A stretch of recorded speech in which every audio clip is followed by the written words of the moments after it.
또 내가 내게 이르노니 너는 베드로라. 이 반석 위에 내가 내 교회를 세우리니 지옥의 문들이 그것을 이기지 못하리라.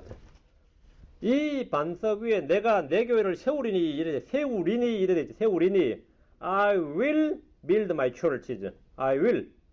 미래형이란 말이죠. 아직 안 섰다 해봐죠. 그 교회를 분명히 아까 인정을 하셨는데 지금부터 세우겠다고 말씀하신단 말이에요. 그 광야교회 말고 이거는 내 교회를 세우겠다. 이건 신약교회입니다. 미래형입니다. 그 예루살렘에서 처음 선포된 복음은 유대와 사마리아와 아시아와 유럽으로 퍼져갔습니다. 복음이 들어간 곳에 이제 믿는 신자가 생겼죠? 그럼 교회가 세워지는 겁니다. 사도행전 8장 1절 사울이 그의 죽음에 동의하더라. 그때 예루살렘에 있던 교회에 대한 큰 핍박이 있어서 사도들 외에는 그들이 다 유대와 사마리아 지역들로 두루 널리 흩어지니라. 그때 예루살렘에 있던 교회에 예루살렘 교회죠. 예루살렘에 있던 교회, 신약교회입니다. 그 예루살렘에 있던 그 교회가 이 스데반의 죽음 이후로 큰 박해를 받았어요. 핍박을 받아서 그 회원들, 지금 소위 말 성도들이, 신약 성도들이 유대와 사마리아의 지역들로 널리 흩어졌습니다. 이때 예루살렘에 있던 교회는 전 회원이 다 유대인이었어요. 맞죠? 100% 다 유대인이었다고. 이 사람들이 흩어졌어요. 예루살렘에 남아있던 사도들 중심으로 예루살렘 교회는 여전히 물론 있었습니다. 기록합니다. 9장 31절. 그때 온 유대와 갈릴리와 사마리아에서 교회들이 두루 안식을 얻어 든든히 세워지고 주를 두려워하는 가운데 성령님의 위로 안에서 걸으며 크게 늘어나니라. 그러면 온 유대와 그랬죠. 예루살렘에도 교회가 있고 이제 온 유대죠. 그다음에 갈릴리, 사마리아에서 교회들이 두루 안식을 얻었다. 교회들이라 그러죠. 온 유대, 갈릴리, 사마리아에서 교회들이 든든히 세워지고 크게 늘어났습니다. 이제 많이 퍼졌던 거죠. 이들도 유대에 있는 사람들은 당연히 유대인이 교인이, 갈릴리 사람들이 이제 유대와 이방인과 경계선이 갈릴리 지역이죠. 사마리아 사람들이 교인이 되는 거죠. 교회들이 이제 든든히 세워지고 이제 크리스천이 된 거죠.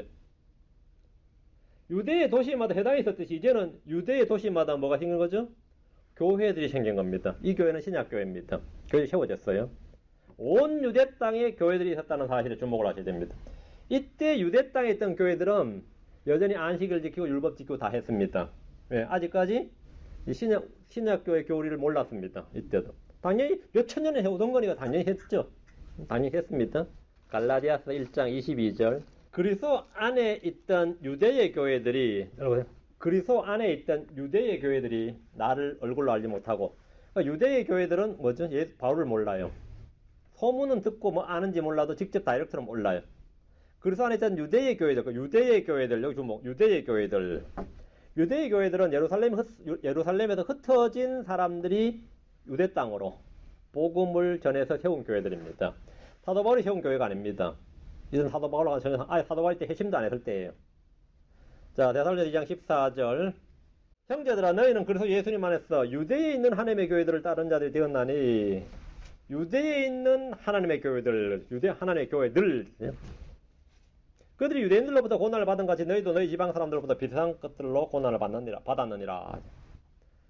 유대에 있는 교회들은 유대인들로부터 극심한 박해를 받았습니다. 그건 지금도 지금 다 마찬가지입니다.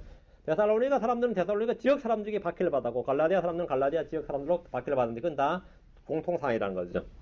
유대에 있는 하나님의 교회들은 동족 유대인들로부터 많은 고난 박해를 받았습니다. 이들은 예수 그리스도를 믿는다는 이유로 동족들에게 따돌림을 당했고 신성 모독자로 불렸습니다.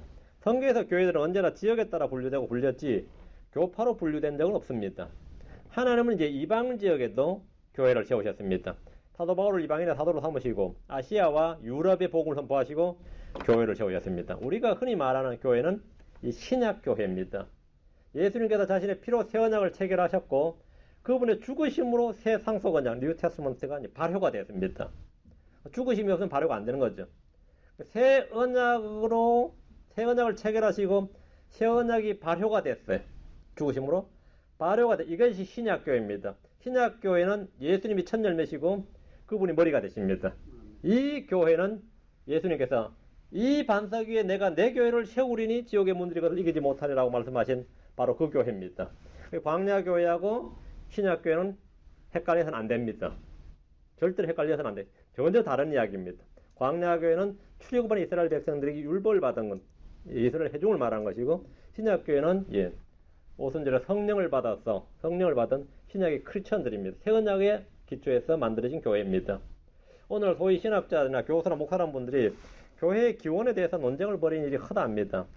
그래서 마태복음 펴놓고 바로 예수님 당시에도 교회가 있었지 않느냐 이런 식으로 막 이야기를 하거나 뭐 광야교회를 펴서 광야교회 봐라 이스라엘도 교회다 이런 식으로. 교회는 교회가 맞습니다. 교회 종류가 다릅니다. 마태복음 16장 18절에서 말씀하신 교회는 신약교회이고 마태복음 18장 17절에서 말씀하신 교회는 광야교회입니다. 신약교회는 율법이 아닌 복음, 율법의 행위가 아닌 믿음, 땅의 유업이 아닌 하늘의 유업, 육신의 무엇이 아닌 성령을 선물로 받았습니다. 광야교회 사람들은 아무도 성령을 받지 못했습니다. 아무도 성령을 받지 못했습니다. 광야교회는 지켜야 할 율법을 받았고 신약교회는 따라야 할 성령을 받았습니다. 자, 요한복음 7장 39절. 그러나 이것은 그분께서 자기를 믿는 자들이 받을 성령을 가리켜 말씀하신 것이더라. 예수님께서 아직 영광을 받지 아니하셨으므로 아직 성령님께서 주어지지 아니하였더라. 예수님께서 영광을 받지 아니하셨으므로 아직까지 성령이 주어지지 않았다 이랬어요.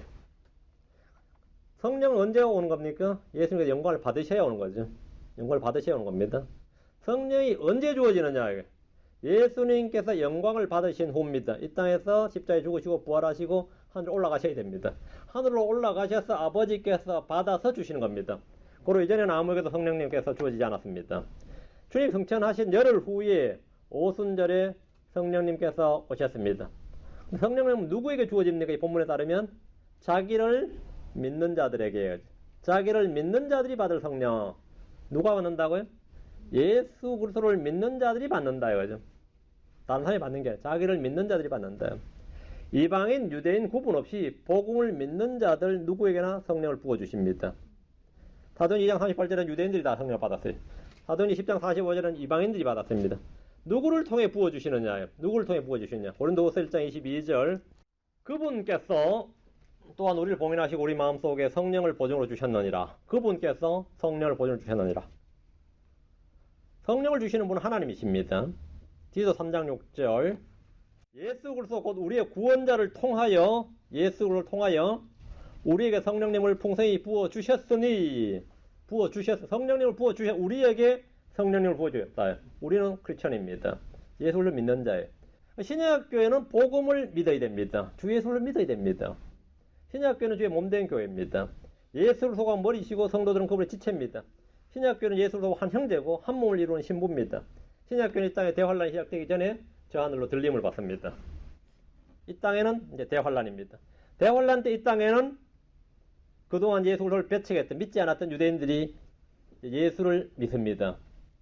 그리고 또 동시에 또 이방인들도 믿는 사람들이 나옵니다. 그렇죠? 유대인들과 이방인들이 믿는 이 땅에는 믿는 유대인들과 이방인들이 있습니다. 자, 구약에서는 다 이스라엘은 어쨌든 하나를 다 믿었죠. 구약에서는 뭐 기본적으로 뭐 배교도 하고 물론 했지만 기본적으로 신약에서는 이방인들이 예수를 믿죠. 물론 유대인도 믿는 사람이 있지만 유대인들이 다 예수를 배척한 거니까. 환란 때는 유대인 이방인이 같이 믿습니다. 유대인 이방인이 같이 믿어요. 유대인들도 믿고 이방인들도 믿는데 계시록 7장으로 갑니다. 계시록 7장을 보면 절반은 유대인이고 절반은 이방인이죠. 7장 1절부터 8절까지는 유대인이에요. 구원받은 유대인이고 7장 9절부터 14절까지는 구원받은 이방인들입니다. 9절 보면 이 일 후에 내가 보니 보라 아무도 능히 세울 수 없는 큰 물이 곧 모든 민족과 그러니까 유대인이 아니 이방인이죠. 모든 민족이 됐으니까 모든 민족과 족속과 백성과 언어에서 나온 큰 무리가 흰 제복을 입고 손에 종려나무를 가지고 왕자 앞과 어린 양 앞에 서서 이랬단 말이죠.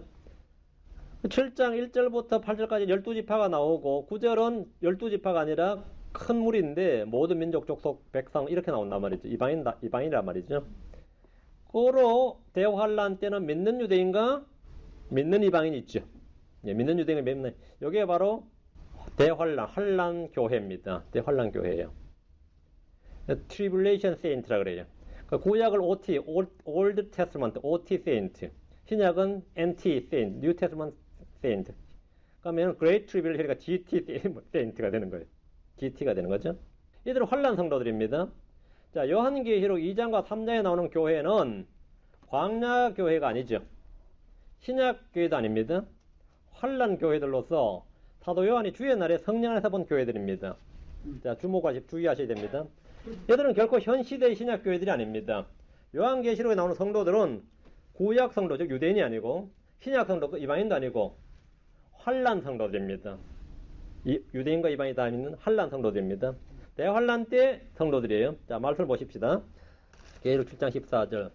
내가 그에게 이르되, 나는 이제 요한이에요. 요한이 그에게 이르되, 장로여 당신이 아시나이다 하니 그가 내게 이르되, 이들은 이 큰 무리들은 말이에요. 큰 환란에서 나와. 큰 환란이 뭐죠? Great Tribulation. 큰 환란에서 나왔다. 대환란에서 나왔다는 거예요. 큰 환란에서 나와 자기 예복을 씻고 어린 양의 피로 그것을 시게 한 자들이니라. 이들의 정체가 나오네요. 큰 환란에서 나온 사람들이라는 거예요. 큰 환란에서 나왔다. 환란을 통과한 사람들이, 환란을 통과한 성도들이죠.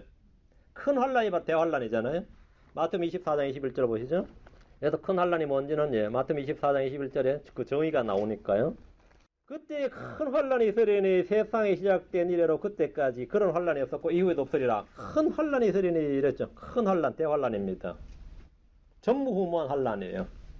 큰 환란에서 나왔다고 했기 때문에 이들은 분명히 대환란을 통과하고 거기서 나온 자들입니다.